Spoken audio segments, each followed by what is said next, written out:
Hi John, thanks for the footage and thanks for giving me the opportunity to help you out with your game. Hopefully we can see some nice progressions during the coming weeks. Sounds like you're still keen to play, but obviously very busy at work, which is great and deservedly so, with the work that you've been putting in over the last few years online and around at your club. So you look like you get some great results with your students, so well done in that respect. However, you know, there's still a little bit of John that wants to play tournament golf, which is great, and I think the system lends itself to guys like us who still like to play but are getting busier. The systematic approach means that if we get a swing that's more efficient, that we understand better, it allows us to have a busy week or a week away with the family or whatever, go back, pick a club up and play something resembling a decent game of golf. Then when we do get a bit of time to practice, we can actually feel like we can compete. And in that regard, I think, you know, looking at your swing as a whole, very pleasing on the eye, looks elegant, good rhythm, you look tall, nicely built golfer. So things do look elegant, but there's things in there that I'm sure you agree that do let you down when you're under pressure. Looking at your email, the pull hook is the one that kills you. And looking at the swing, just as an overall movement, there are elements of it that would lend itself to that quick hooky one to the left, particularly when we look at it from down the line and in transition. So, is it a good swing? Yeah, I'm sure most members at your club would look at that and think, yeah, I'd love to swing it like John, but deep down that there are things in there that are just not going to get it done when you need it the most and at the level that you want to play at. So, quick overview as I see it in regards to some changes that you need to make. First of all, at setup, I would be flaring both feet out a little bit more. I would be, as a general rule, a minimum of 20 degrees with each foot. Particularly your right foot. Your right foot is a little bit too square for my liking, which is kinking the right knee in a little bit and helping prevent the hands working inwards soon enough from P1 to P2. So as we flare out the right foot more, that repositions the right knee, frees up the hips to turn more, which is then going to make it easier for you to get your hands to trace that hand plane line from P1 to P2. So that would be the main change at setup. I would be looking to position the feet more like we see here with Grant, where, to be fair, left foot's maybe out 40 degrees, right foot out 30 degrees, knees are much more out than we see with yourself. And I would also consider the location of your body weight. It's 48, 52 in favour of your lead leg. I've been looking to position just a touch more weight forward. As you put more weight forward, especially when it stays there during the backswing, it's going to realign the swing and prevent the swing getting moved out to the right a little bit too much. So I would be looking at flaring both feet out, minimum of 20 degrees, maybe go to 30 degrees with each foot. And I would be looking to position the weight 60-40 in favour of your left side. Short term, we may back that off a little bit as we go, but certainly initially I would like to see a little bit more flex in that left leg. If you're online looking at people to imitate, I would be looking more at Charlie Wee, P1, in regards to the condition of his knees.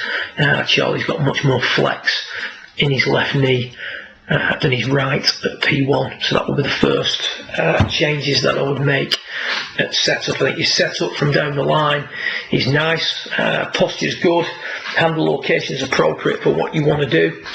I haven't got any real issues with anything that I see from down the line.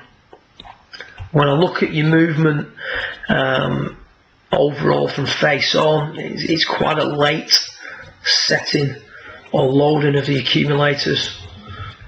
So the wrists are quite passive in the early part. The right arm isn't really loading soon enough for my liking, which is pulling the arms off the torso a little bit. So there's just a little bit of loss of pressure on pressure point 5 as per our email the other day. When I look at that from down the line, due to the right arm being straight, due to the positioning of the right foot, due to a little bit of a lack of hip turn. We could see there that that right leg could straighten a little bit more and a little bit sooner. The hands elevate above hand plane too soon. So I want to see from down the line. And again, the foot positioning at setup and the repositioning of your weight at P1 will help to create this anyway. So a lot of these things that I'm going over here, you will start to get for free, if you will, as you change other things in the swing. So I would be looking for weight more forward at P1 with the right foot turned out more. That would allow and encourage the right leg to straighten quicker and the hands to trace more of an inward path from P1 to P2.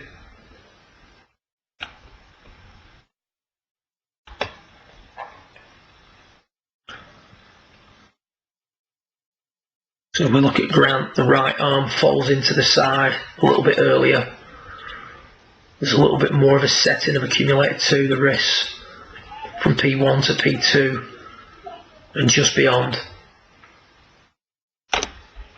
And then we'll watch Charlie down the line. I'm going to see that the hands trace that hand plane line for longer. The right leg straightens more and sooner. And the hand path is tracing a more inward path from P1 to P2. And again, looking at Grant, the pressure point 5 has been maintained a little bit longer and he's squeezed a little bit harder at that point. Top of the backswing, left knee has come in here a little bit too much.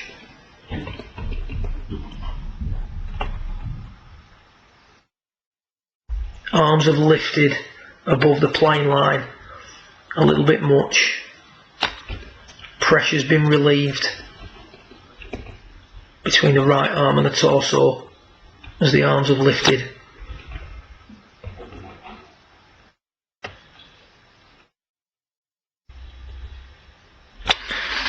And again, if we look at those images, the overview that I'm giving you is that, you know, the right foot being turned out more, the right leg straightening more, the arms lifting less, would put you in a position where the weight was much more forward, arms and torso are much more connected, and that would allow us to eradicate this move. Now, this is where, for me, I mean, I've not seen you hit balls in the flesh, but just looking at the overall swing, this move here now in transition where the butt of the club and the hands drop beneath elbow plane is where the big hook comes from. If you consider the move that, you know, all the guys are making, the good consistent ball strikers are making, the hands from the top are coming straight back down elbow plane. So the butt of the club does not drop beneath plane. And that means that the arms are angled in 15 to 20 degrees at P5. Tracing that on the floor means that we've got a nice corner to turn at the bottom. With ourselves, the arms are angled in maybe 30 degrees, 35 degrees, and that means that the corner we've got to turn at the bottom is too severe. My graphic is having one there, just bear with me 1 second. Try that again.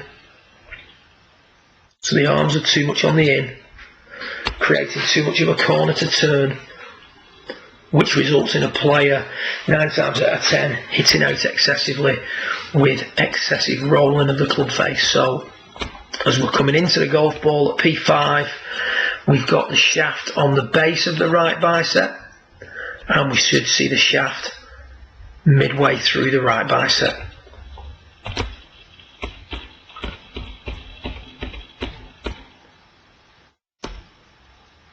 Not a bad move from face on. You can see that the weight moves across quite substantially to get you into a position. You see that the left knee, however, doesn't get out in front of the left ankle. That would be a point of reference. As you flex your left knee more at setup, you're going to find that position from face on much easier to achieve. The overriding impression or the overriding image that would help at setup and throughout your downswing to tidy up the face on view is to imagine you're on downslope. And initially make it feel like it's quite a severe downslope. You can see with Grant he gives the impression that, you know, he is on that downslope, he's leaning with the slope. With yourself, you get the impression that you're almost on a little bit of an upslope. There's not enough weight forward, the left knee's not far enough forward. The movement that you make to get forward is partly what's dropping the hands and the arms under that elbow plane line. And then the other move that's dropping the hands on the plane is pressure point 5, getting back against the chest. So the arms get back against the chest. Drops the butt of the club under. From there we're going to hit out excessively, quite a high exit, arms raising off the torso once again, rather than turning the corner in a more gradual manner, allowing for less face closure, lower exit, left arm on the torso throughout the hip. On the through swing you see a little bit of an overflexing of the right ankle and the right knee. That's your way of turning that corner down at the bottom, perhaps without rolling the hands. Whereas with Grant we see more extension on the way through, tucking under the hips, controlling the rate of closure on the club face, hitting out at it in an appropriate manner rather than excessively. So there's less flexion in the follow through if we take that back. The same positions in the swing, or near as damn it the same positions in the swing. The issue we have when the club is coming from beneath elbow plane.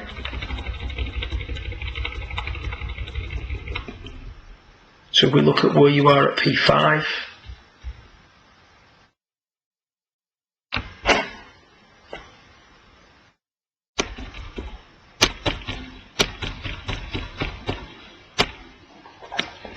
we'll just get rid of the lines.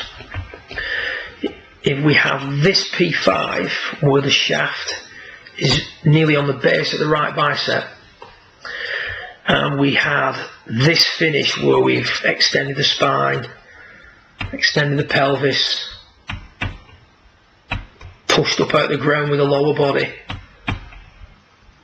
raised the belt, we could hit that thing so far right or hook it so far left it's untrue. We have to have that flexion in there to take some hook off it. So whilst you may look at the through swing and think, you know what, I'd love to finish with a little bit more extension, the only way you're going to do that is by getting in a better position at P5. So when we look at Charlie at P5, the arms are not in as much, the shaft isn't as low, and he can push up and tuck the hips and work linear much more without the fear of hooking the golf ball. You're going to find that a lot of this changes as you change the initial pieces. Between now and when we get the next lot of footage, what I'd like you to concentrate more than anything on is really squeezing pressure point 5, so the right arm against the rib cage on the way back. I would use a glove rather than a T-peg at this stage, and the reason for that is, you can imagine if you were to put your hand underneath your right arm, all 4 fingers of the hand underneath, and squeeze, you're squeezing that, in my language, you're squeezing that 4 levels down. If you just place 1 finger beneath the right arm against the side, that's like squeezing a T-peg. Now, initially I want you to feel that squeeze a little bit lower down on the right arm against the torso, so we're really exaggerating it. So we take you down to set up. If we put a T-peg under here, that's where we're squeezing. if we put the glove and have it under the arm more, we're actually squeezing on this area of the bicep against the chest, and I want you to keep that squeeze on 8 out of 10 minimum throughout the swing. As you're doing that, I also at setup want you to have the feet flared out more and the weight more forward, so flex the left knee more at setup, flare the feet out more at setup, and really squeeze on pressure point 5, right arm against the torso throughout the swing. Once you get familiar with that, what I'd like you to do is start to cut off the finish. So feel like we're hitting hard, stopping quick, so that rather than having this full finish like we see with yourself, we have a little bit more of a curtailed finish like we see here with Charlie. So there would be the overriding thought. Set up, flare both feet out much more, create that downslope idea where we've got the left knee flexing more than the right to get the weight forward, and stay there throughout the backswing. Really squeeze pressure point 5, right arm against the chest, and stop quick during the through swing. So I appreciate we talked about a few different things there as per your request. If you've got any questions, feel free to find me an email. If you've got any questions during the week when you're practicing, like I said, pick up the phone, send me a message on Twitter, Facebook, or direct email, whatever suits. Don't stand on ceremony. This could get really good really quick. I think you're reading between the lines on your email suggests that you maybe feel there's a lot of work to be done. I think you're in for a pleasant surprise. I think when you get going with some quite simple changes, you're going to see other things really start to change for the better, and that can only have a positive effect on your overall ball striking, and more importantly, where goal's concerned, especially when we're busy at work, your sanity in regards to your particular miss pattern. And if you can get to understand the miss pattern, if you can remove the bad shot, the one that you fear the most, from your game, then you're a long way to enjoying your golf much more and competing at a higher level. Good luck with it. Like I said, if you've got any questions, feel free to drop me a line. Good luck.